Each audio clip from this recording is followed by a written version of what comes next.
His MVP. Golf swing, right field. Forget about it. Rangers strike first. Goes after the first one. Drills a high fly ball. Left center field.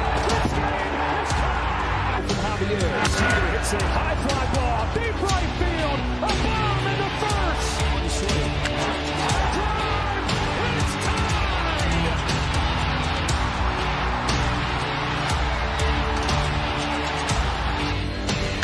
Seager smashes the ball down line. Goodbye. Now Seager to right center field. Way back there. Shot again. Corey Seager does it again. It's Rangers win the World Series. The Willie Mays Most Valuable Player Trophy presented by Chevrolet. Is there any doubt? Corey Seager. Hi, and welcome to another edition of Right on Rangers Live, coming at you in the bottom of the eighth of a 2-1 ball game. Good guys on top, of course. Jake Berger just lined a single into left field. So Rangers have one on with no outs. Adolis Garcia up to bat right now, just took strike one. Dolly 1 for 2 on the day with a double, a walk as well, looking to get on base for his third time. We've got definitely a bit of a nail biter here. Wish that some of these games with the White Sox didn't have to come down to the wire, but you know what? We're in a position to sweep the series. It's really all you could ask for at this point. Would be remiss, though, if I did not stop and wish every dad out there a happy Father's Day. If you're not a dad, hopefully you're getting to spend some time with family today. And, of course, want to say, oh, man, what a hit, by the way. That was a scorcher. They're going to get the out at second. Dolly, fortunately, running all the way down. Want to definitely shout out my dad. Happy Father's Day to you. We're going to go get a bite to eat a little bit later on. It's going to be great. And then, obviously, we know that this is a tough day for some people. Not everybody gets a chance to see their dad on this day. Some have had dads that have passed on. And so just know thoughts, prayers with you if today is not the easiest day for you. But we hope that Rangers baseball can make it a little bit easier, and hopefully we can get a win and just cap off what's been an awesome weekend so far in Arlington for Texas after a 9-game road trip, man. So Dolly just totally smashed that one right at the third baseman. Third baseman for the Sox wasn't able to handle it, went off the glove, but Berger kind of had to freeze there, right? You don't want to get doubled off, so they retired Berger at second base, Dolly at first base. Fortunately, he's running it out. Now, sometimes guys hit that line drive scorcher right at somebody, and they kind of stop running. Adolis didn't do that in this case. So we now have runner on first. That's Adolis. Higgy up to bat. Wilson in the game right now. By the way, Wilson for the White Sox on the year, 2.01 ERA. Don't know how many actual games he's appeared in. I'll try and get that for y'all right now. Steven Wilson, 23 games in 2025. So Wilson has been actually a pretty solid reliever for the White Sox. Higgy, 0 for 3 on the day, looking for his first hit. He just missed a hanger, man. I mean, he just missed a hanger. That was 80 miles an hour. Right up at the top of the zone. That is one that you yank over the left field wall. Oh, my goodness, y'all. You don't get me even started on the Rangers' inability to consistently hit mistake pitches. Ball 2 on the inside, 90 miles an hour fastball. So, look, you're not getting like scorching heat here from Wilson. Maybe that's a part of the success. You've got these guys throwing like upper 90s, touching 100, and then you got Wilson coming in the game with a 90-mile-an-hour fastball. Maybe that was his changeup. I don't know. Higgy sends one right at the left fielder, man. That was a hanging pitch. I must say, we actually did something with. You got a little unlucky there if you're Kyle Higashioka. Was able to send a line drive, a pretty hard hit into left field on a hanging breaking ball. Right at the left fielder, unfortunately, and there's 2 down. Ezequiel Duran coming into the ball game, and we've got Zeke 1 for 2 on the day. Made an outstanding play barehanded on a slow roller. Looked like Adrian Beltre out there. I'm not even lying, man. It was shades of Beltre. Zeke's going to take ball one. Zeke, of course, got the party started. Oppo double that made it 1-0 in this ball game. Marcus Simeon would tack on with the sacrifice fly after some great base running by Josh Smith. And so at this point, Rangers looking to add on, make it a 3-1 game. That sure would be nice going into the 9th inning. It's going to be tough here. 2-out rally needed, runner on first base. Have I told the Astros Happy Father's Day yet? Oh, shoot. I don't know if you can say that. That's kind of hilarious coming from an Astros fan. Super hilarious. Do I need to DM you some 2023 highlights, my guy? That's just funny, man. I don't even know why you'd go there, but okay. It's Adolis Garcia that needs to be wished a happy Father's Day by Astros fans and by the Astros in general. Freaking rich, though, man. Here we go. Oh, y'all can troll all you want, but I'm straight, man. Like I said, I'm happy to put together some 2023 highlights for you. That would just be fun for me at this point. I'm glad we got all the Astros fans coming in the chat from yesterday, just thirsty for somebody to troll. Happy to have you. Base runner going here. Zeke's going to pop it foul, by the way. 2 down. Noda's like still trying to make that hang and play over the railing, man, for whatever reason. That ball wasn't even close, but he's like leaping over the rails. Yeah, he wasn't even close to that thing. It hit the net. I don't know what's going on. He almost made a really great play, to be fair. The ball was in his glove, and then he kind of braced himself on the wall, going over the railing to get a foul ball earlier in the game. It didn't work out. Zeke Duran, that is smoked. And Dolly is running hard to third. They're going to hold him up there. Not really an opportunity. Ball was in the glove of the relay man before Dolly even touched third base. So Zeke Duran, the Zeke Duran game, that ball was a laser to right field, man. Just didn't quite get past the right fielder. Otherwise, Dolly is going home. Not quite close enough to the line to send a Dolis, but that was smoked. Good to see Zeke Duran having a great game. Really is. He was due. Coming into this game, I think he was hitting about 100. Good to see him go multi-hit and play third base well. And that is going to chase Wilson from this ball game. They're going to bring in, looks like a lefty to face the top of the order here. Josh Smith, Wyatt Langford, Corey Seager up next. Bottom of the 8th, Rangers threatening, up 2-1. We keep going. Appreciate all y'all hanging out. Hey, Alex, thank you, man. Appreciate the gift, brother. Thank you so much. We got a couple people hanging out on YouTube. Hey, appreciate that. Happy Father's Day to everybody. Drop a comment, drop a question. Good opportunity here at Right On Rangers. Of course, we cover everything sports, but we put a big emphasis on all the teams we love from the great state of Texas, not the Astros, including the Rangers, and especially the Rangers during the MLB season. Thank you for choosing Right On Rangers for all your Texas Rangers content. Drop a question, drop a comment. We appreciate y'all. We are going to make sure we get to everything post-game. Might not be able to get to some comments during the game, but we will make sure that everybody is heard by the end of the game. Everything of substance, that is. You got to sift through some of the nonsense, am I right?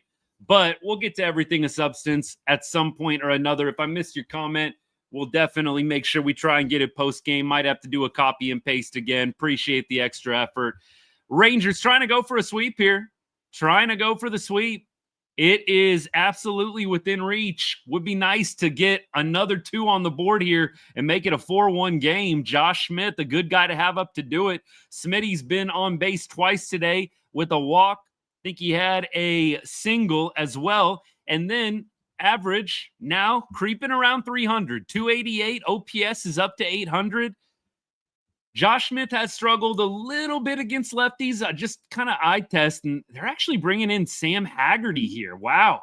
I did not anticipate Haggerty coming into the game, but looks like they're going to give it up to Sam and see what he can do here. Pitch one, Sam is swinging, and he swings through probably what was ball one.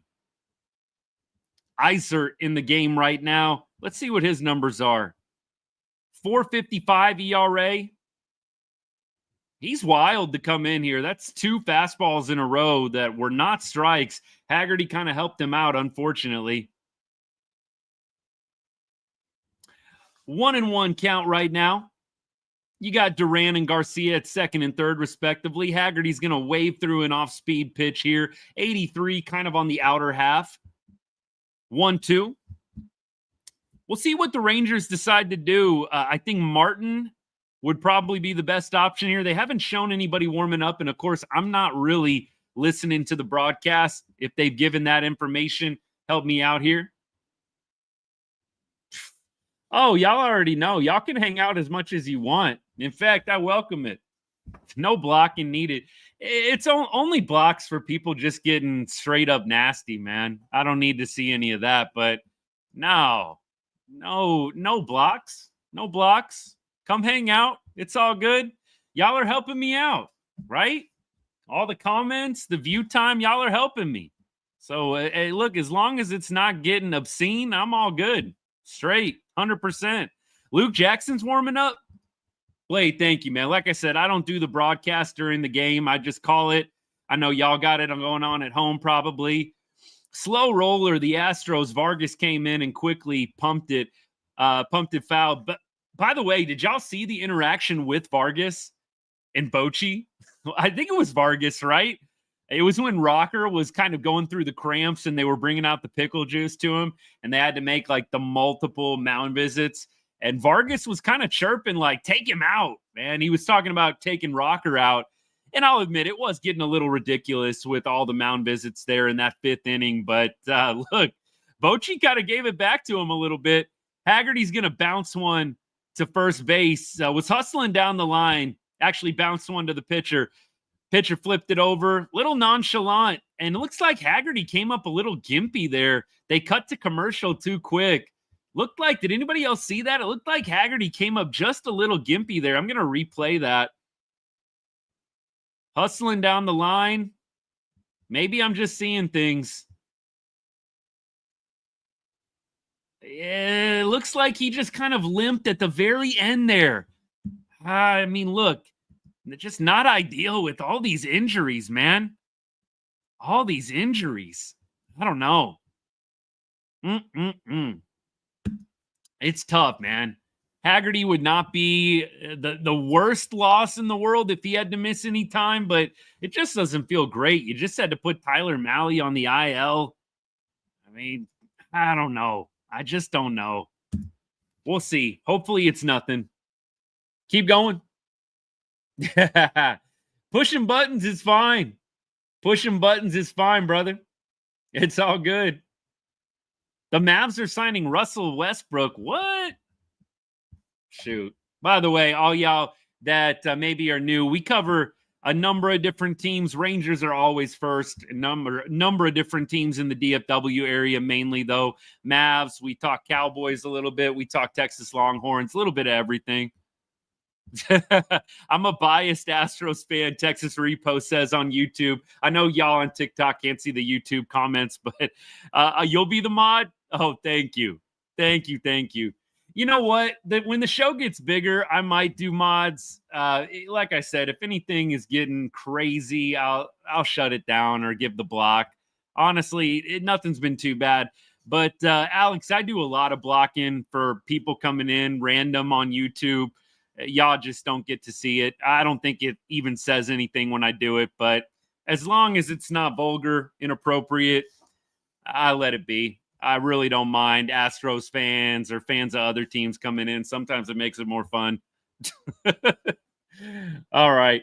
Appreciate y'all. Shane, what's good, man? Thanks for coming in and hanging out, brother. Yeah, Luke, I would have loved Haggerty to do it there. Just wasn't meant to be. Just wasn't meant to be. Hey, if I missed your comment, definitely drop it in again. Luke Jackson saying a little prayer on the mound.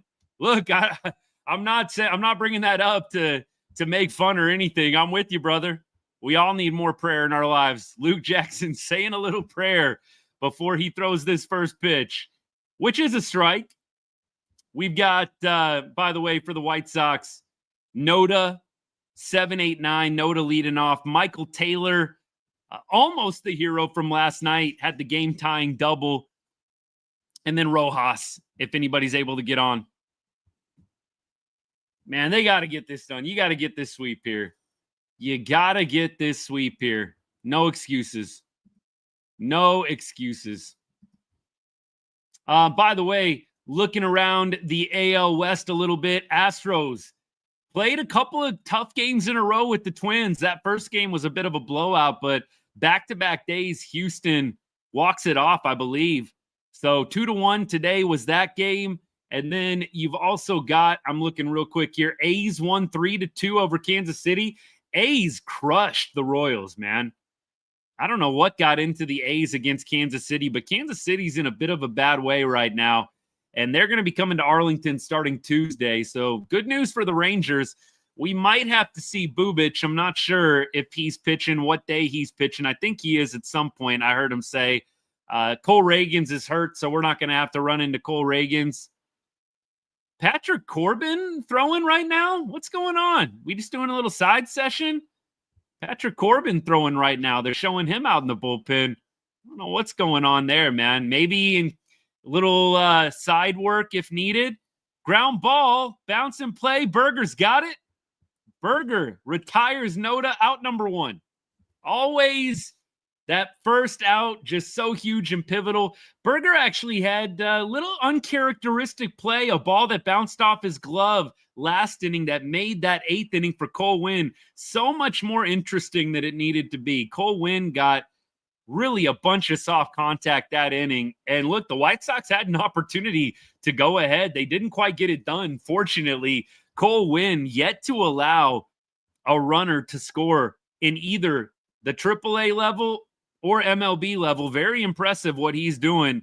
I think the Rangers may have found their new high leverage guy. I'm not saying that anybody's getting the heave-ho per se, but I feel pretty good about Cole Winn high leverage. I'm not there at Cole Winn closer. Don't come at me with Cole Winn closer. I'm not there yet. I think I'd much rather a Chris Martin. I would much rather other guys. I don't want to see them give Cole Winn more high leverage. How about just like 7th, 8th inning? I like where we're going right now with the Cole Winn development. I don't want to throw him in the 9th inning. I'm telling y'all, I've said it so many times, the 9th inning can absolutely break you.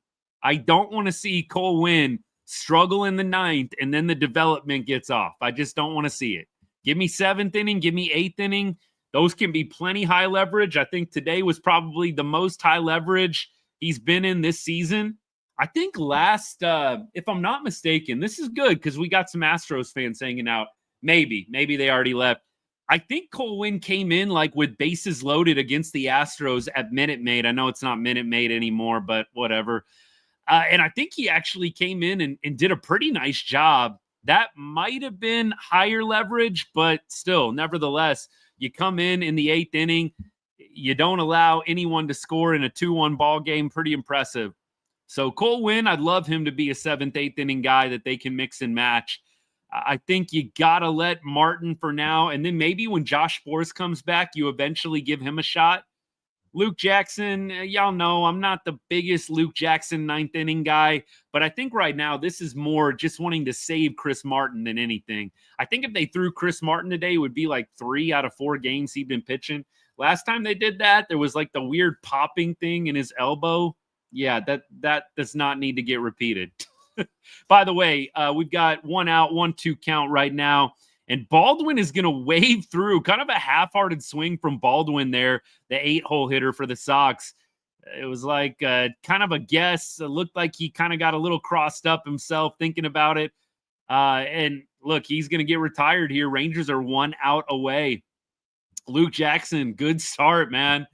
Good start. Wearing number 77, a la Luka Doncic, man. Hard not to think of Luka when you see 77. Pitch 1, slider down low, and we're going to get Rojas laying off here. Rojas on the day. By the way, I'm a little bit behind, aren't I? Pitch number 2 incoming, or pitch number 3. Shoot, I'm way behind. I'd love to show the game, but when I show the game, you get hit with the copyright stuff, and I'm actually trying to make this a little bit of a business. So, I mean, shoot, it already is, really, but I'm trying to stay out of trouble. So I'm not going to show the game. But what's worked for other people? Watch the game, maybe on low volume, listen to the commentary if you like it. Rangers fans on their feet, by the way, 2-2 count. That's the best I can do for y'all. I'm sorry. We got a foul off here, so we're going to do it again. Pitch number 6 incoming. Yeah, look, it's been a great series. We came into this saying just keep winning 2 out of 3. You'd love against an inferior team like the White Sox, though, to get 3 out of 3 here, especially at home, where the Rangers have really played extremely well. One of the best home teams in baseball. It's the road where a lot of teams, not just Texas, but a lot of teams struggle. And look, coming off of a 9-game road trip to go 4-5 and then to come home and win potentially 3 in a row, outstanding. Outstanding.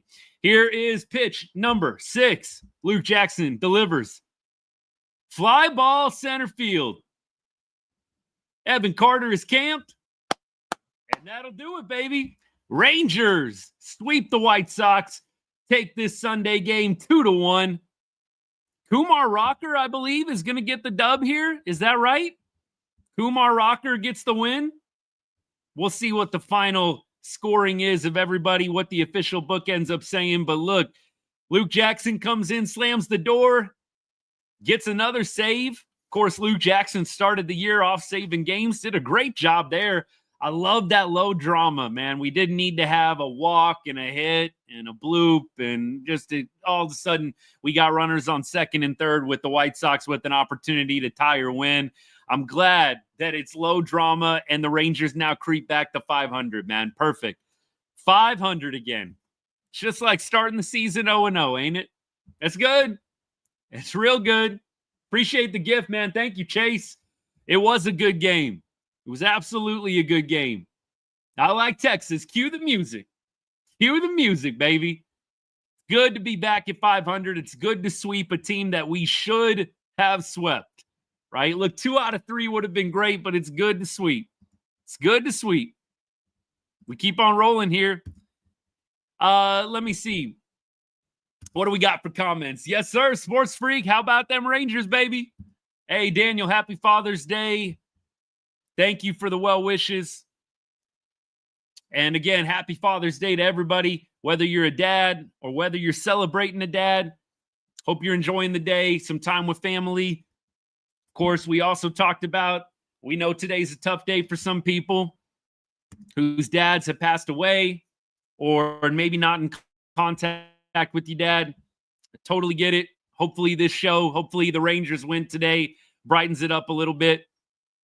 We're definitely excited for a Texas win, man. After a really rough stretch before that road trip, it was bad. Even the Tampa Bay series, look, could we just wipe that completely from our memory? But the Washington series, the Minnesota series, and then this series with the White Sox, it's been great. It's been great. All right, we're going to be able to get into some analysis now. Bullpen definitely had to work too much. I'm with you on that one, Josh.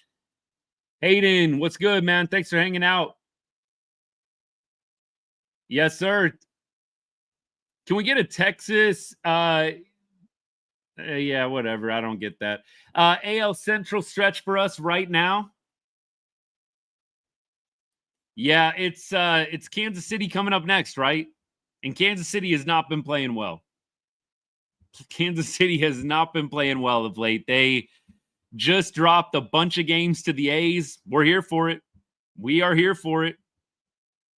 Mariners are sweeping the Guardians right now. Okay. Look, all I'm worried about is playoff spot. And this is a perfect opportunity as well with some Astros fans hanging out.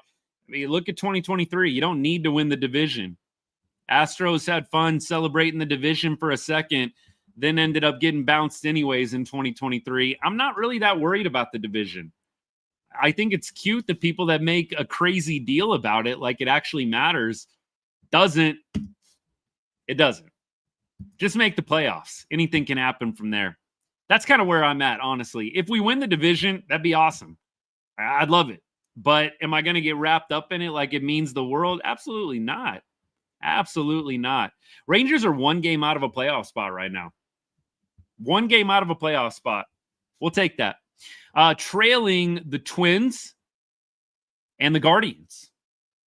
We'll see what happens. I think you'd be actually, they might be pulled even depending on the results today. They might be even, like tied for the last place in the wild card. We'll see what happens with the rest of the results today, but Rangers might be in a playoff spot by the end of today, depending on what happens. We've got the Guardians losing right now 6-0. Okay, so if the Guardians lose, they would drop to 35-35. We would be 36-36. They're going to do something weird with the winning percentages there, but I think we'd pretty much be tied for a playoff spot if the Guardians lose today and the results hold. That's exciting, man. It's good to be back.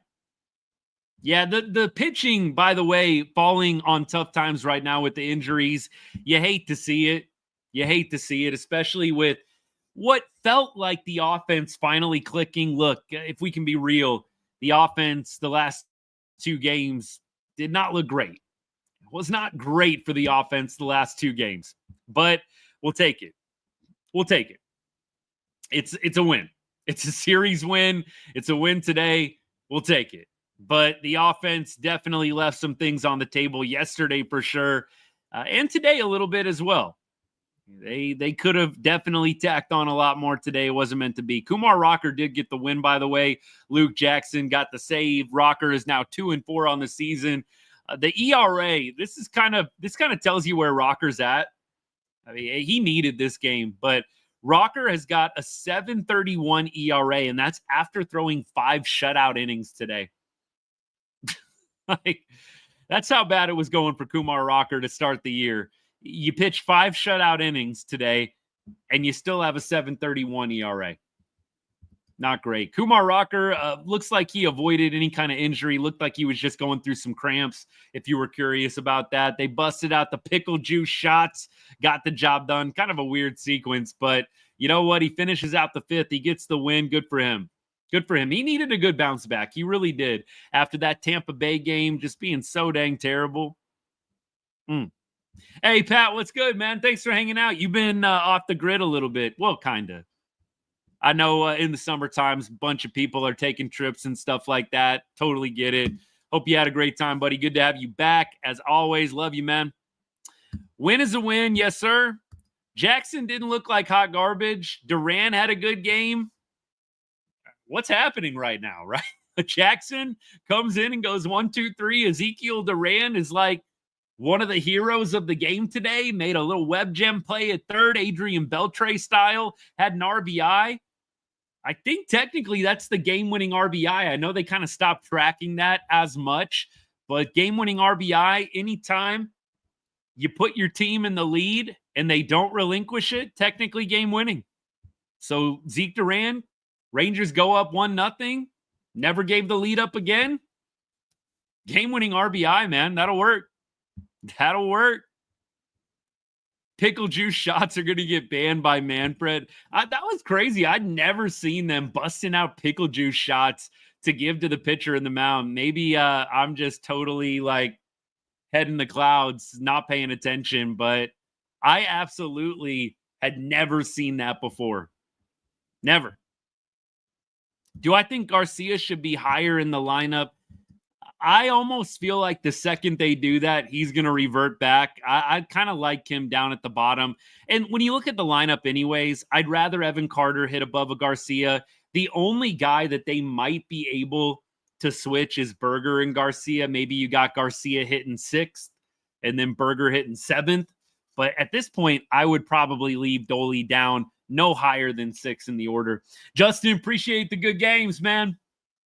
Like I said, I'll keep saying it. It was a good game today. It was a great game today, actually. Justin, appreciate the generosity, my guy. Thank you so much. Yeah, look, not a weekend where the Rangers gain a lot of ground in the division, right? But a gain in the standings for the wild card for sure. And that is, I think, what matters the most. Just get in, right? Just make the playoffs. I'm not going to get caught up in the division round. I'd say the same thing even if the Rangers were ahead. Even if they were ahead in the division right now, just be in the playoffs, make the playoffs. What is important is when you're winning these ball games, regardless of what's happening with the division lead, the Rangers are trying to solidify their position going into the trade deadline. And if you're winning games over the next month, heading into the trade deadline, you put yourself in a much better spot. You can still sell some contracts here and there if you need to. You can go buy, and you can really make some big swings if you want. I just like the options. I think the Rangers might still trade some veterans who are on expiring contracts, even if they're in a good position. But you want the club to position themselves as such where your options are open. You don't have to definitely sell, and you don't have to be in a desperate spot, right? When you're in a winning position, teams, they're not sure exactly where you're at. You can trade a Patrick Corbin. You can trade maybe a John Gray. You can trade veterans like that and maybe get a little bit more value than if you were a straight up seller. If teams know you're selling, it's a little easier to get taken advantage of. It's a little easier for teams to come in and get what they want for less. And so when you're winning games like this, you're in a little bit of a position of power. It's a great spot for Texas to be in. Absolutely. What do I stream on to watch the Rangers games? Well, I just watch MLB TV. I use StreamYard to simulcast on YouTube and on X. I used to do Instagram, but Instagram, for whatever reason, has given me a lot of trouble with StreamYard. I don't know if it's just me being stupid or what, but then I just have TikTok on my phone. So we got 3 different places we broadcast live. Instagram, I might try and figure out at some point. We actually did have some people that would pop in on Instagram, but TikTok and YouTube, the biggest ones for sure. Can we finally end the trade Carter nonsense? Yes, we should. It should have never been a thing. Some people still kind of came back at me respectfully and said, look, the injury, the back problems, sell while you still can. I'm just not there. You know, I think we've got to give Evan Carter a full season before we can make a determination on what he is going to be. I'm not even saying on whether we should trade him or not, just on what he's going to be. I think we've seen flashes. I think we've seen moments of brilliance. I would love to see what can he do over a full season of work. Obviously, 2024 got cut short because of the back problems, whatever it was. The team was, of course, really, really esoteric and very secretive about what exactly the issue was. I don't know why they do that. Like it always baffles me. Why do teams keep that stuff like so secretive? It's not like in hockey where if you reveal an injury, then you're going to get hunted during the game. It just doesn't make a lot of sense. I mean, and unless you're trading a guy and actively trying to trade him, I mean, maybe then you would be a little bit more hush-hush about what exactly is going on. But even still, I don't know. They got to go through the physical and everything like that. And then the team has a right to reject. So I just don't even get it. Just don't even understand why you would need to be so secretive about injuries. But whatever. The Rangers, that's their thing. What actually happened to Tyler Mahle? I think they said right shoulder tightness or soreness or something like that. I think that's what they're calling it. Right shoulder tightness. And they said that during the Minnesota start on Tuesday, that's when he kind of started feeling it. Of course, that was a game where the Rangers won in blowout fashion, scored 16 runs. So definitely didn't have to throw a lot of like high stress pitches, but I don't know. Right shoulder fatigue, right shoulder tightness, soreness, something like that. So not sure how long he's going to be out. Evo, I think, is going to probably be back by July, if I had to guess, but they're being careful with him. He's doing some throwing. I don't know if he's going to need a rehab assignment or not, but I think that we can probably safely say you got to get through June. And you got Bradford and you got Spores potentially coming back at the beginning of July. So if you can get through June, you're good. I think you're going to get a lot of reinforcements back in early July. It's going to be nice. It's going to be nice. So we will see what the Rangers can do over the next couple of weeks. Winning this series is huge. You've got to take advantage of the teams that are not playing good baseball right now. We all said at the beginning of June, it's kind of a good month for the Rangers.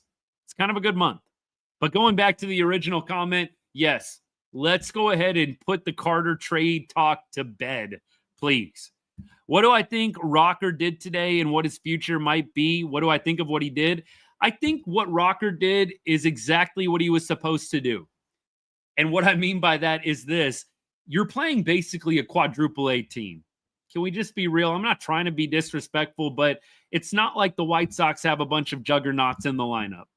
It reminds me of a triple A, quadruple A roster, if you will. So I think Rocker was supposed to come up and dominate against a team like this. I didn't think he'd necessarily go scoreless, but I'm very happy to see no earned runs for him. And the stuff looks good. It always really does look good. You can see the potential. You can see the potential. What he's got to work on is consistency. He's got to work on mastering and commanding his full repertoire of pitches. And he did that today. He mixed the speeds up a lot more. It wasn't just 98, 99, and then 90 like it was against Tampa Bay. You saw him work in some slow curves. He was throwing a 78 mile an hour off-speed pitch there for a little while. He just did a much better job mixing. But against a team like the White Sox, I'm not going to overreact. I'm definitely going to give flowers and credit where it's due. He had a great start today, and it was exactly what the Rangers needed. You didn't want to have to go bullpen game again today, right? I mean, look, Armstrong was warming up at one point.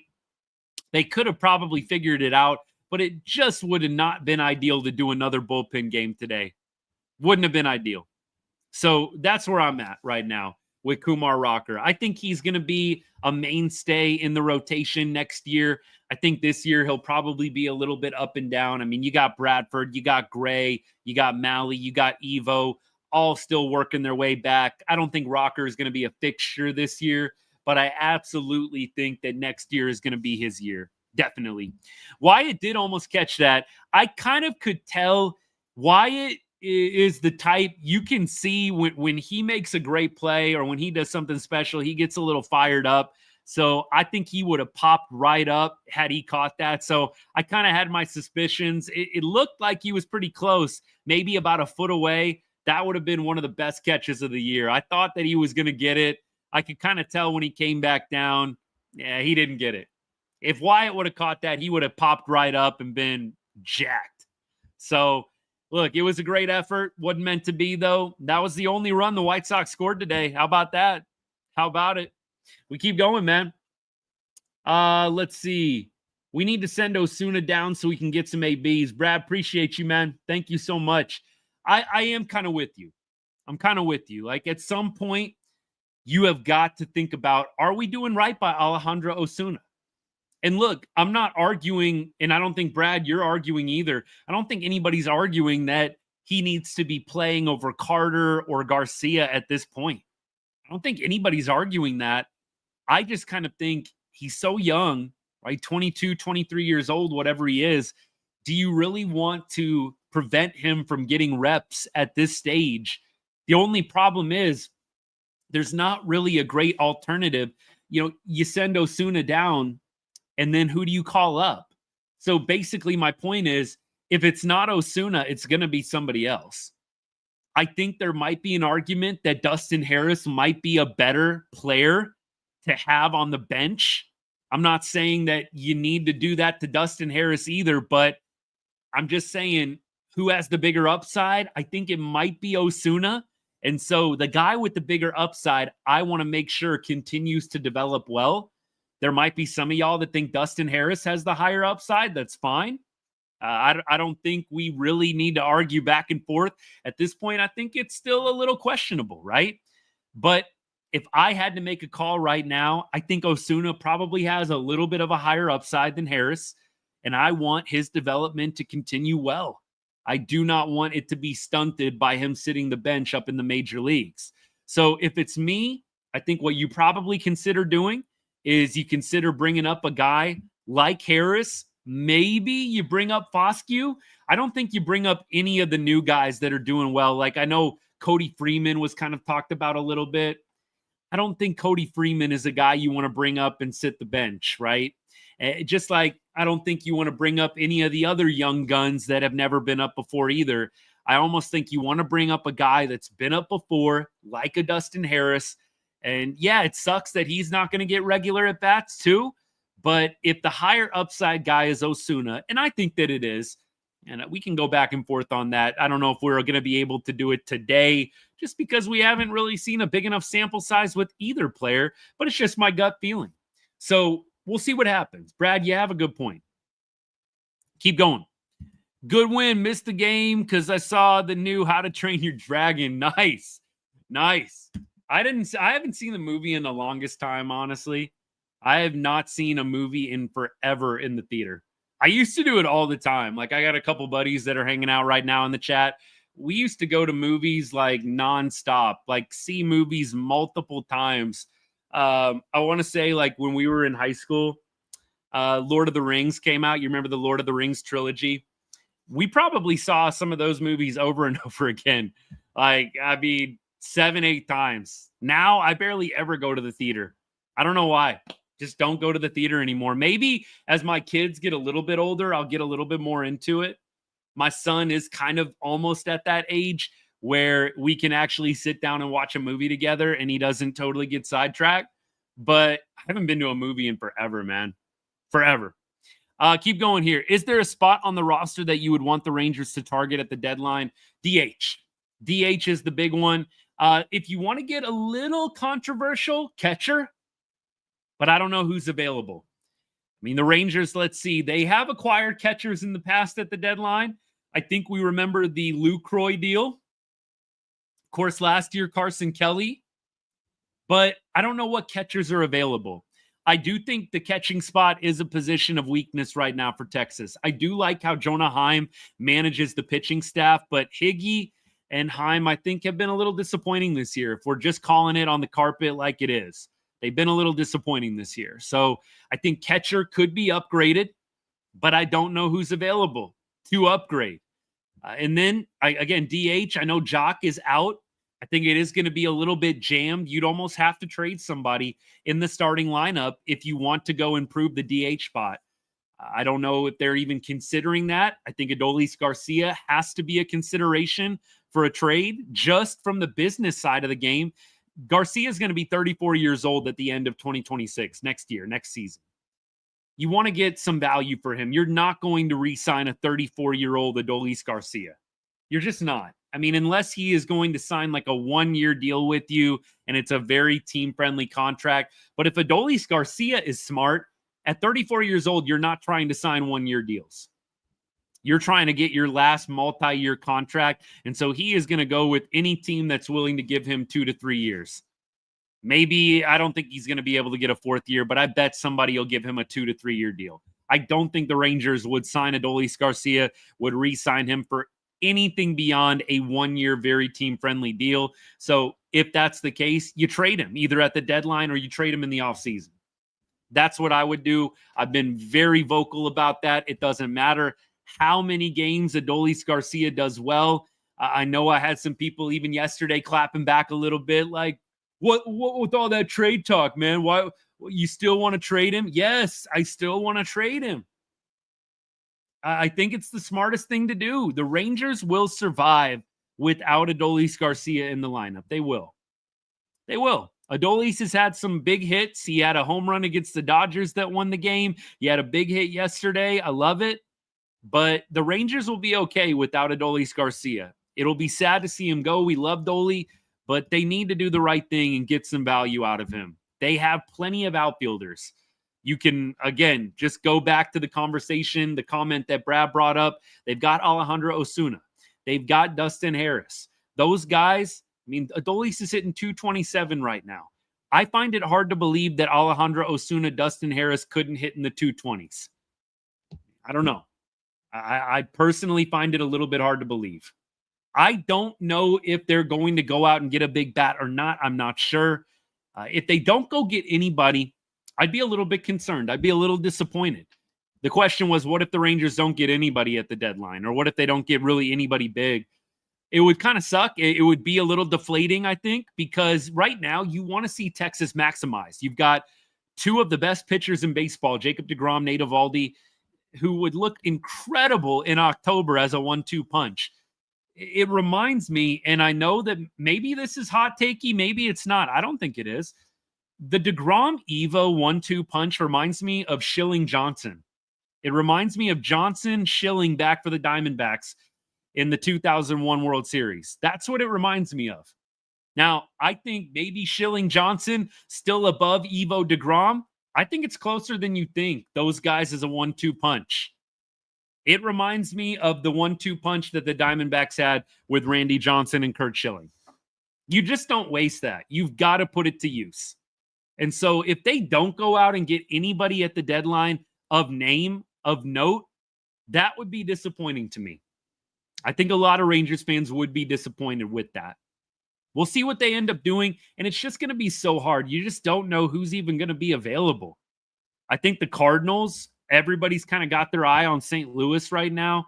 And St. Louis, at this point, they are in fourth place. They're 7 games back of the Cubs, and they're 2.5 games out of a wild card spot. Now, I think I've told y'all, born in St. Louis, lived there for a number of years, moved to Texas in late elementary school, been a Rangers fan ever since. But Cardinals have a little bit of a soft spot in my heart. But at this point, you got to cheer for the Cardinals to lose ball games. Every time you check the scores, look at the Cardinals score and see what they ended up doing. You need the Cardinals to lose ball games right now. St. Louis, by the way, today they lost 3-2 to the Brewers. You need St. Louis losing. They've got some good pieces that I'd love to have on the Rangers. I'd love to have Nolan Arenado. I would love to have Brendan Donovan. And look, I think that Josh Young is a great player. I've said he's not an untouchable player for me. Could you trade a Josh Young, go all in on something? Maybe it's a bat. Maybe it's multiple players, and you throw Josh Young in the mix with some prospects, and you go get you a Brendan Donovan, Nolan Arenado combo. I'm just throwing out crazy things just to see if they stick. Would you trade Josh Young and prospects? Josh Young, Adolis Garcia, I don't know. Josh Young, I think the Cardinals would be interested in. If you're willing to trade him and you get Brendan Donovan or you get Nolan Arenado back in return, I think you got to go for it. With Walcott coming up and Seager going to be around for a while, I feel pretty good if Josh Young gets traded. I know some people did not like that idea when I brought it up a week ago. If you trade Josh Young, I think everything's still wide open. You can have Sebastian Walcott play third base. You know, you can do a lot of different things. You could maybe even transition Corey Seager to third base. I don't know. I'm just throwing out ideas here. Josh Young is the lead of our lineup, though. When Young's out, we are really bad. I don't know. Josh Young, I definitely love him, and I love the player. I love the potential, but I just don't know if I think he's untouchable at this point. Josh Young has not been good over the last 2 or 3 weeks. He had a nice game in Minnesota, but it's been surrounded by a lot of yuck. I don't know. Seager to third base, and then you have Walcott coming up. Like, I'm just saying, I'm not saying you go out and absolutely do it, but I'm just saying if you traded Josh Young in a blockbuster deal to go get a big name, maybe it's to go get multiple players. And again, I just throw out the Cardinals. They probably would listen on Nolan Arenado. They probably listen on Brendan Donovan. Ryan Helsley has been a little bit off from what I hear. I haven't watched a lot of Ryan Helsley baseball this season, but I hear he's been a little off. What if you did trade Josh Young and he was in a package of prospects and you got Nolan Arenado and Brendan Donovan in return? That'd be a deal I would be in favor of. 1,000,000%. You trade Adolis Garcia for a bullpen piece, and now you've got Brendan Donovan, a spot for him, and you've got Nolan Arenado playing third base. Who says no? You get Nolan Arenado and Brendan Donovan but you got to lose Josh Young and some prospects and trade away Adolis Garcia. Nolan Arenado, I don't think is washed up, Bo. I think he's still a really good third baseman, and I think he's upgrading over Josh Young right now. Like in the short term, I think he is upgrading. Nolan Arenado isn't your long-term answer. Like I said, you can move Walcott to third base. You can move Corey Seager to third base. There's a lot you can do, even if it doesn't work out with Nolan Arenado. Who would DH in that deal? You trade Adolis separately. I don't think Cardinals are going to want Adolis. Let's say you did that deal. You would trade Young, you trade some prospects, and then you would get Arenado, and you would get Brendan Donovan. Arenado plays third base. Then I think in that scenario, you've got a number of different other things to consider. First of all, Josh Smith, what do you do with him? I think he's going to continue to play a little bit of everything. Jake Berger, I think if Berger doesn't get it going in that kind of scenario, you could potentially platoon Berger a lot more. Josh Smith could play first base. And then with Brendan Donovan, you can DH him. Jock Peterson, it's complicated there too. I think that depth is important though. And with the Rangers being so fickle with the offense, I wouldn't mind having that kind of problem. I really wouldn't mind it. I know a lot of people don't want to trade Josh Young though. I just think Josh Young, 4 years in, I know he's dealt with some injuries. I don't think Josh Young is a bad player, but are we at Josh Young's ceiling yet? I think this is a good question. I don't know if I've made up my mind yet. Has Josh Young kind of shown you his ceiling? Or is he still a guy that's going to hit 25 or 30 bombs and drive in 100? Like that's really a question I want to hear y'all talk about. I want to see what y'all think. Have we seen Young's ceiling? Or is he going to become a 30 homer, 100 RBI guy? I do think there is an argument to trade Josh Young now while the ceiling is maybe still somewhat unrealized. Teams, I think, would be very open to a Josh Young trade. I brought up the point that Josh Young definitely has had his moments of injuries, and maybe that is a reason why you wait and you see what he's going to give you over the course of the rest of the year. But I did think it was interesting that the Rangers were having Sebastian Walcott play some different positions. Walcott was playing some third base. I don't know if he's played outfield yet, but I think that's another consideration. I think it's interesting, y'all. I think Young isn't going to amount to anything consistent. Best third baseman we've had since Beltre. Defense alone is why we can't trade him. Ryan, I do love the defense. I'm never going to keep a player just because of the defense. I don't think that is smart business. Like, it's the same thing with people saying that Adolis Garcia needs to stick around because he's a Gold Glover. I'm sorry. I'm not keeping a player around because of defense if their bat is not all the way 100 as well. I just don't think that's smart. You can do that in different sports, right? Defense and that concept, it matters a lot.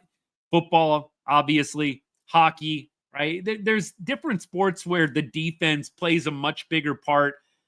I don't know. It's a big component, but I'm not going to be losing that much going from Josh Young to, say, Sebastian Walcott, or even Josh Young to Corey Seager. Josh Young's actually had some plays this year that have been a little bit head scratching. So look, I think Josh Young is great. I just don't think he's untouchable. John, I don't think he has either. And maybe that's another thing. He's caught some bad breaks. I know he got hit by a pitch last year. He's caught some bad breaks. I think he's had 2 hit by pitch injuries. And that alone may be a reason why you pump the brakes and you say, let me see what Josh Young can give me over the course of the 2025 season before I make a decision. Defense is a big part of baseball, but it's not a reason why you keep a guy around. I think defense is definitely important. I'm not saying it's not, so don't get it twisted, but I'm not keeping Josh Young around specifically because he plays great defense while he hits 225 or whatever it is. And that's the thing, like Josh Young, batting average, it's not everything, but he's not giving you enough home runs. He's not giving you enough extra base hits. And that is a problem. From your third baseman, you do want a guy that has a little bit more of that capability. And right now, Josh Young, it's not happening. He's not hitting enough homers. And he's not driving the ball in the gaps enough. There's not enough extra base hits. I think we can all agree on that. And I'm not keeping a guy around just because of the glove. I would never say, well, we can't trade him. His defense is too good.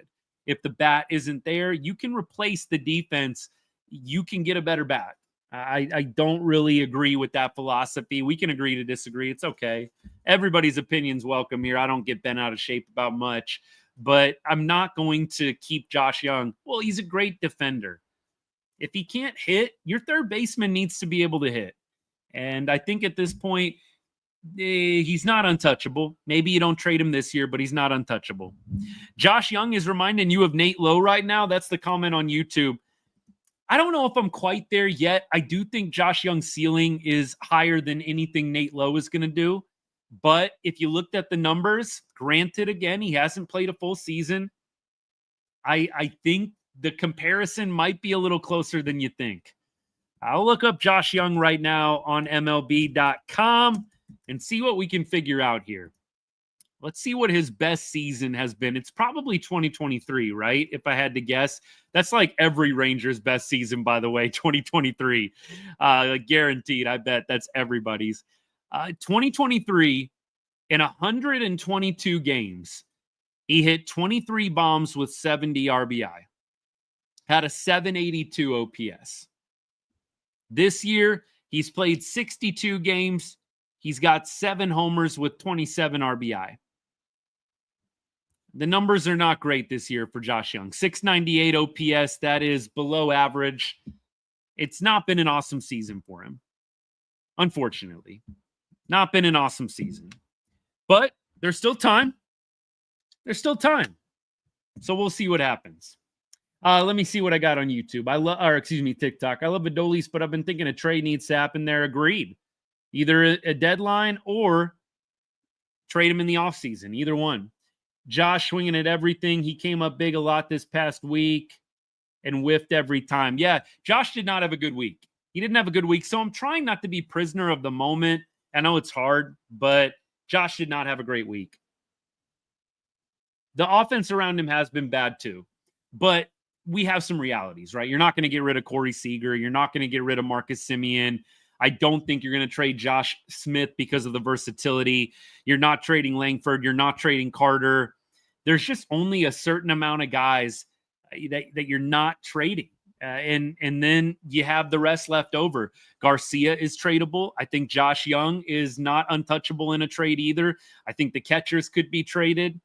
I wonder if Jock Peterson is a potential for a trade. I don't think a lot of teams would be interested in the salary, so the Rangers would probably have to eat some of that. But I just kind of wonder.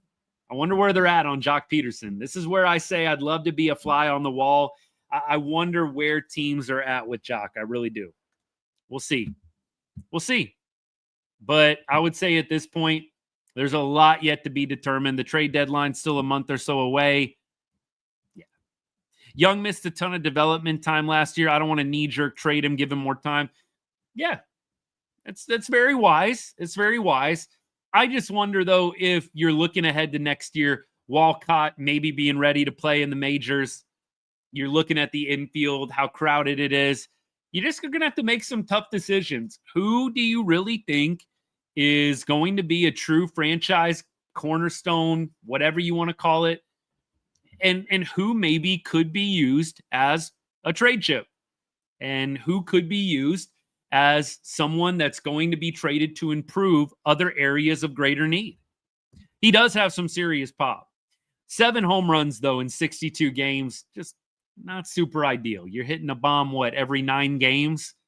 You'd love for that number to be a little different, from your third baseman especially. I don't know. I grew up 90s, early 2000s with those crazy numbers coming from third baseman. Maybe tainted a little bit in that regard, but Josh Young, as a third baseman, you just want to see him hitting 25 bombs and driving in pretty close to 90 runs. Doesn't have to be a 40-100 guy. I'd like to see sniffing 30 and driving in 90 plus. Keep going. Appreciate all y'all hanging. I pull for Josh because of his name. Love seeing Evan Carter getting back to form. I do too, 100%. Angels are the only AL team to not sweep this weekend. Hey, and that was kind of needed, wasn't it? Because the Angels were ahead of us. Wild card standings, by the way. Mariners, Guardians, Twins, Red Sox. All those teams are right there. Rangers are now a half game out of the wild card. So it's getting pretty crowded. Red Sox have won 5 in a row. That's been helpful for them. Rangers have won 4 in a row now. The Royals have lost 6 in a row, by the way. 6 in a row for the Royals. White Sox have lost 5 in a row. Royals, 6-game losing streak, and they come to Arlington on Tuesday. How about it? How about it? Appreciate all y'all hanging out. We got a couple more things we're going to do today on the show. We are going to do a box score wrap up here in just a second. We're also going to preview the series with the Royals, go through some of the potential pitching matchups. I'm not sure what Texas is going to look like, man. They do not have a very healthy pitching staff right now. So we're going to do that all in just a sec. We'll continue to take your comments and questions as well. So keep firing them away. First, though, I want to say a special thank you to all my paid subscribers on TikTok and my paid members on YouTube. I really, really appreciate you guys and your support. And look, a view, a like, a share, a follow, all those things, we don't take them for granted. But a few weeks ago, about a month ago, I did open up a subscription, $2.99 a month. For anyone that is wanting to support in a little bit of an extra way. Maybe you've been watching for a while. Maybe you just started watching a week ago. If you want to give back a little bit, support me and what I'm doing here at the show and the content I'm producing, consider subscribing. Hit that subscribe button right next to the chat if you decide it's right for you. And if you're on YouTube, you can also copy and paste this copy and paste this link into a browser of your choice. Again, that $2.99, it goes to support me, goes to support the content that I produce. And here's what you get. Priority replies in both the comments, in lives, and in videos that I put out. And then also access to our exclusive Right on Rangers Discord channel. That's been a blast, by the way. Great community of people we got built up. So consider it, right? Might not be for everybody, but again, small way that you can support me. Subscribe, $2.99 on TikTok and on YouTube. Hit the subscribe button right next to the chat if you're interested. Copy and paste that link into a browser of your choice if you're on YouTube or X. Thanks, guys. Let's wrap up today. The box score reads like this, and we've already gone through some of it, so I'm not going to go through like all of it today, but let's go through some names that we haven't talked about today, and then I'm going to quickly pivot into the Tuesday, Wednesday, Thursday series upcoming with the Royals. But today's game, let's put a bow on it. So 2-1 again, final score. We had the RBIs coming from Ezequiel Duran and also from Marcus Semien on a sac fly. Going down the list, Smith, 1 for 3 with the walk, getting on base 2 times from the leadoff spot. So huge. Did get pinch hit for. I actually would have liked to have seen Josh Smith hit there instead of Haggerty, but I wonder if the at-bat against the lefty yesterday, I think it was in the 9th or the 10th inning for Smith, I wonder if that kind of stuck in Bochy's mind a little bit, and they decided to pinch hit Smith with the lefty coming up, but still, on base twice, real good from the leadoff spot. Wyatt Langford, 1 for 4 on the day today, had a single. Corey Seager, 1 for 3, and extends his streak, his walk streak, to 10 games in a row with the walk. That's a career high for him. I think he's still got a while to get to the major league record, which I think Jared Sandler said is in like the low 20s. So Corey Seager, on base twice. He is coming around, man. It really looks like he is seeing the ball a lot better. He was always making good contact. In fact, advanced stats say he makes the best contact among all shortstops in Major League Baseball. So getting a little bit unlucky this year. I really do think you're going to see Seager heat up here in this month of June and really start carrying the Rangers offense. That is my prediction. It's not too bold of a prediction. Corey Seager's amazing, but I do think that he is slowly turning the corner. I really do. Marcus Semien, he stays on a really good path. He's 1 for 2 with the walk. Of course, had the RBI that put us up 2-0 at the time before the White Sox homered to cut the lead in half. Marcus is now 225 and 641 for the OPS. So Marcus continuing that very solid rise. He has kept that up really since the Cardinals series, right? That's when he kind of first started heating up, and he has stayed hot ever since. Evan Carter, he makes his return. He was subbed out yesterday, made a very outstanding diving catch, but had some wrist soreness. He did pinch hit. Actually, it was 2 nights ago, right? Had some wrist soreness, though, so they held him out of the game yesterday. He did come in and pinch run, scored the winning run in the extra inning affair in Saturday's game. But Evan Carter back today in the lineup. Actually, kind of a late addition. Osuna was set to play today, and then they added Carter real late and subbed Osuna out. So it's good news, right? Glad Evan Carter's back. 877 OPS for Evan. Leads the team. 800 OPS for Josh Smith. Look, Evan Carter is not quite a qualifying hitter. Hasn't had enough at-bats yet in the season, but Evan Carter, 281 average, 877 OPS. He was 1 for 4 today. And look, good to have him back in the lineup after missing a couple of days. Jake Berger, 1 for 4 with 2 Ks. Berger, 226 batting average, 677 OPS. Berger scuffling a little bit of late. Now, let me inject some truth serum into the discussion here. Last 7, he's hitting 313. So it feels like, for me, the eye test with Berger is he's struggling, but the numbers say he's actually doing pretty well. 313 average with a 916 OPS over the last 7. So really probably not struggling as much as we think he is. I don't know. Maybe it's just because in a few big situations, he kind of fell flat over the last couple of days.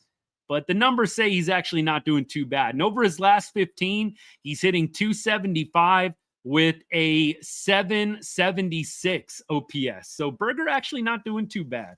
Appreciate the follows, by the way. I've seen a bunch of y'all have followed since we've been live. Thank you so much. Dolly, 1 for 3 with the walk. I joked with the Discord chat, man. Trade stock going up, man.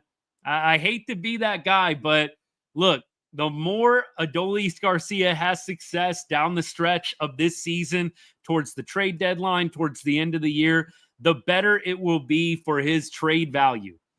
I know some Rangers fans don't want to hear it. I've already said it in the show today. I think they have to strongly consider it. And so I'm rooting for Adolis to do well. If they keep him through the end of this year, so be it. But I think you got to trade him by the offseason. Higgy, 0 for 4, 223 average with a 573 OPS. Higgy almost feels unplayable to me right now. I don't know about y'all. He almost feels unplayable. The problem is Jonah Heim is not giving you that much of an upgrade. Sadly, Jonah Heim ain't giving you that much of an upgrade at this point. Shoot. Hey, Jacob, I just saw your comment, man. I don't know if you're still hanging out. I saw you come in on TikTok. Glad you're on YouTube as well. I use StreamYard, man. So I use StreamYard for YouTube and for X. I think I've got a link in the YouTube description. Maybe help me out. I think they give me like $10 off or something if you use my link, man. So if you decide to use it, go to my YouTube descriptions and use the link if you're thinking about it. But it's pretty solid. I've actually used it to go on Instagram too, but I was saying earlier, Instagram's been giving me a little bit of trouble of late. So I got to figure out what the technical issue is with that, but I'm streaming right now on X and YouTube with StreamYard. And then I use my phone for TikTok. TikTok, you can only use TikTok Studio with the PC, and I've got Mac pretty much for like everything. So I've thought about kicking around getting a Mac so I can do everything like all in one. But for right now, I use TikTok on my phone. Appreciate you tuning in, bud. Good to see you. Love the content. Hey, on YouTube, by the way, if you are not following Jake Berger, man, please do it. And not the Texas Ranger, Jacob Berger, but this guy's awesome. He does a bunch of hilarious videos, a lot of commentator humor. I know I've loved pretty much every video he's put out. Seriously, I'm not even lying. So go follow him, man. That's Jacob Berger. Jacob with the K. Check him out, man. He's great. So as we were saying with the box score, finishing it up, Higgy, kind of unplayable. Duran had the great game, though. 2 for 3, had the RBI that put the Rangers ahead for good, had a walk today, was on base 3 times. What a great game for him. Had the web gem play, the Beltre-like play, barehanded on a slow roller to third base. I was really, really happy for him. He has had a rough season, hasn't gotten a lot of opportunity. Think we got to give some love to Ezequiel Duran today. I've been hard on him. I've said the Rangers probably need to trade him too. I don't think he has a real clear path to playing time at this point. And so I'd probably be on board with trading Garcia, Duran, maybe Josh Young to clear some room for some young guys and to clear some room for maybe some other guys coming from outside the organization. But just happy for Duran. Look, 150 average on the year, 447 OPS. Hasn't gotten a lot of plate appearances. Glad to see him taking advantage right now. That could be a nice guy to have. If he can be kind of a spot player here and there, look, I'm not saying no. Josh Young, if he can't figure it out, I don't think you're going to get crazy or do anything drastic, but it's just nice to know you got a guy on the bench that can come in and perform if needed. Got to trade Dolly, can't give him another contract. Well, yeah, Brad, he's going to be 34 by the end of his rookie contract, man. I mean, you can give him the 1-year arbitration deal next year if you want. I still say you got to trade him in the offseason, but Dolly's going to be 34 by the time his rookie contract expires. So you can't give him another deal beyond that. Can't do it. Cannot do it. So with that, we go to the bullpen. Rocker, 5 innings, 6 Ks, 4 hits. Jacob Webb did not have an terrible outing, but it wasn't great. I'm not a big Jacob Webb fan. I know they've kind of got to use him at this point, but he went an inning and a third, gave up a home run, did have 3 strikeouts, but I don't know, y'all. I'm just not sold. Just not sold on Jacob Webb. 4.36 ERA on the year. Cole Winn, though. An inning and 2/3, 2 hits. And both those hits were really weak. Not good contact, like, at all. You know, Berger probably should have had the 1 ground ball. The other ground ball, Simeon cut off, but couldn't quite make the play. Probably wouldn't have been able to get him even with a good throw. So Cole Winn was really pretty dominant today. Got a lot of soft contact, got 2 Ks. Jackson, 1 strikeout in his inning pitch. Bullpen was great today. Bullpen has really been pretty solid all year long. I know it's not like the best bullpen in Major League Baseball, but really has been pretty solid all year long. So that is the box score review. Rangers were 0 for 7 with runners in scoring position today. They just can't quite figure that out. The runners in scoring position thing continues to be an issue. We got the win, so I'm not going to harp on it, but I sure would love to see the Rangers figure it out in the runners in scoring position, clutch hitting department. 11 guys left on base. Again, 0 for 7 runners in scoring position, man. Win in the 9th, I'm not a fan of. I think it's nice to say in theory, but, you know, Josh, the 9th inning can just make or break guys. And I don't want to see a young guy who's had success not in the 9th inning get thrust into a pressureful role that really can mess with you mentally if you struggle. And so I'm good with him being in the 7th or the 8th. I'd much rather Chris Martin in the 9th. I think Robert Garcia has worn out his welcome as the closer. Much rather would have Chris Martin, vet that he is, in the 9th inning. And then maybe when Spores comes back, you throw him in the 9th inning. I think I'd be open to that. But I just don't want to see Cole Winn and the development trajectory that he's on right now get ruined because we want a quick fix in the 9th inning. I think you survive for the next few weeks with Chris Martin as the guy. You give Sporzy an opportunity to do it when he comes back if Martin isn't cutting it. If Martin's cutting it, you leave him right there. You leave him right there. He hasn't given up a run all season, but that's kind of my point. Why mess with it by throwing him into a role that is distinctly different than what he's been doing up to this point that's given him a lot of success? So I hear what you're saying. I'm not saying I would be thinking it was the most terrible idea in the world if they did it. I just think he's going so well right now. Why mess it up? It's kind of the argument that I made on the show a couple days ago with Evan Carter. So I've been a big critic of the Rangers not playing Evan Carter every day. At this point, though, with Evan Carter going well, do you really want to mess up what he's been doing, what the routine has been with him, by throwing him into the fire against lefties full time? I would kind of say no at this point. At this point, you got him hitting righties pretty well and in a good groove. I don't know if you want to mess it up and now pitch him or hit him against lefty pitchers. So I kind of feel the same way with Winn. Like, if it ain't broke, don't fix it. He's pitching well in the 7th and the 8th. No need to throw him into the 9th. Put Chris Martin in that role.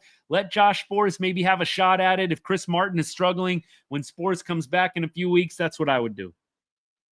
Bradford or Gray, I'm not throwing Bradford in the closer role. John Gray, I would probably be open to, but I think he's probably going to be a starter. I don't know if they want to have John Gray as a closer for how much they're paying him.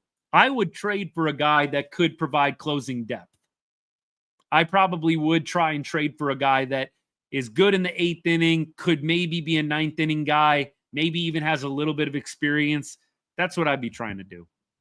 All right, let's talk Royals series, which starts on Tuesday, off day tomorrow. We'll probably put out a video tomorrow. Father's Day, we're going to hang out, have a good time with the fam the rest of the day. So no video tonight, but I will put out a video tomorrow after I've had a little bit of time to relax, hang out. And then Tuesday, like I said, will be the next game the Rangers play. There'll be a Globe Life again. Nice little 6-game road series, or homestand, I should say. I was going to say road stand. I don't know what's going on. Long day, I guess. Maybe I need my second cup of coffee, but nice little homestand for the Rangers. The Royals are going to be throwing Lugo on Tuesday. We'll be throwing Jack Leiter. So that matchup is established. Lugo, 3.18 ERA. So let's do a little preview. Jack Leiter against Royals hitters.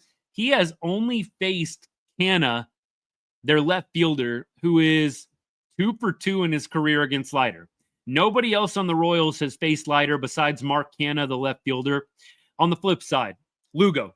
He has faced Berger. Berger is 0 for 4 against probable starter for the Royals on Tuesday night. Lugo, 0 for 4. Berger. Higgy, 0 for 1. Steger, 0 for 4. A lot of 0-fers, but only 9 at-bats total against Lugo among all Rangers hitters. So could be interesting on Tuesday night. Might be a little bit of a mixed bag. Jack Leiter, in his last start, you remember that was in Minnesota, got touched up a little bit, right? 4 walks. We talked about the zone. It was a little bit interesting on that evening. Feels like it's always interesting with the Rangers, to be totally honest. But 4 innings, 5 hits, 4 earned runs, 4 walks. Not his best start. He'll be looking to bounce back. In his last 7 games, he's got a very respectable 3.55 ERA, 38 innings pitched, 30 strikeouts. The walks are a little concerning, right? 38 innings and you've got 21 walks. Leiter has got to have better command of the zone and got to avoid the walk. When he doesn't walk people, he pitches extremely well and almost looks unhittable. It's when he gets into walking guys that he has the most issues. So that's what I'm looking for on Tuesday night. Can Jack Leiter stay away from the walks? I think if he does, he's going to have a lot of success against a Kansas City team that's lost 6 straight coming into their series with the Rangers. Rangers, of course, played very well at home. So I think the Rangers can definitely take 2 out of 3. Let's just keep with that mantra, right? I know that we get wrapped up in sweeps, you know how awesome it is, but just take 2 out of 3. I think that that's a very reasonable goal. I don't know if the Rangers are going to have a great set of pitching matchups coming into this one or not. I'll see if there's any other matchups that have already been nailed down. Wednesday, let's see what we got. Wednesday, the Royals are going to be throwing Bubic, left-hander. Texas has not announced a starter. And then on Thursday, Royals are going to be throwing Waka, and we have not announced a starter for Thursday either. I kind of wonder if DeGrom will probably be Thursday. So DeGrom threw on Saturday, Sunday, Monday, Tuesday, Wednesday would be 4 days rest for DeGrom. If they want to give him more time than that, then, I mean, you could push him back to Friday. It's just going to make for some very, I don't know, I don't want to say subpar, but meh pitching matchups for the Rangers, at least on their side. So we'll see what happens. We'll see what Texas decides to do. Oh, hey, that'd be great. Go see Bobby Witt, man. Bobby Witt, that's a player I've said. I love Bobby Witt. I wish he was in a Rangers uniform because he is one of my favorite players to watch. The speed, the power, a little bit of everything. Look, I'm a homer. You see what I'm wearing on my shirt, on my hat. I'm still taking Corey Seager, my boy. But if I could have both on the same team, I'll just be a little greedy right now. If I could get both on the same team, let me just say this, I wouldn't be complaining. There'd be no complaints out of me. But Bobby Witt is incredible.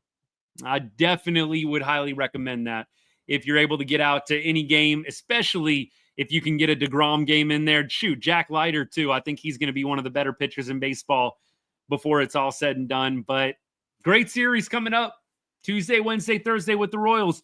Good off day tomorrow. Appreciate the follow. Trade for a closer, Bednar, Finnegan, Helsley. Helsley hadn't been doing too great, but maybe Bednar and Finnegan, potentials. All right, y'all. We're going to get off for the day. We've been going long enough. Hour and 20 minutes. Perfect timing. The Rangers get a win 2-1 over the White Sox. They sweep the series. Off day tomorrow, and then they're at home again on Tuesday, Wednesday, Thursday against Kansas City. Come back and hang out. It'll be great. We'll be ready to go on Tuesday. Probably come at you during the 8th or 9th inning like we usually do. Appreciate all the support. Thank you so much for everybody that followed today, for all the comments, for all of the likes, the watch time. We don't take it for granted. We don't. And again, special thank you to all my paid subscribers on TikTok and on YouTube. I'll put the link one more time if you're interested in being a paid member on YouTube. $2.99 a month. Get you access to our exclusive Ride on Rangers Discord channel, priority replies in the comment section and in the lives, all of our videos. As the channel, as the show, as the account, whatever you want to call it, gets bigger and bigger, definitely want to make sure all of my paid subscribers and paid members are prioritized. There's the link in YouTube if you're interested. If you're on TikTok, hit that subscribe button right next to the chat. Appreciate you considering. Thank you, though, for all the support. However you're able to give it, it means a lot. We're gaining about 1,000 new followers every month, which, hey, I'll take that, man. Maybe there's some people out there growing a little bit quicker, but I definitely know there's people that are on the grind right now. And like I said, I'm so appreciative of everything that you guys do to help build up this channel. It means a lot. It really does. So thank you. We'll be back on Tuesday. Hope you have a great rest of your Father's Day, great rest of your Sunday. Enjoy the off day tomorrow. We'll be back Tuesday ready to bring you good commentary, good analysis, hopefully during and after another Texas Rangers win. All right, y'all. As I always say to end every show, God bless and go Rangers.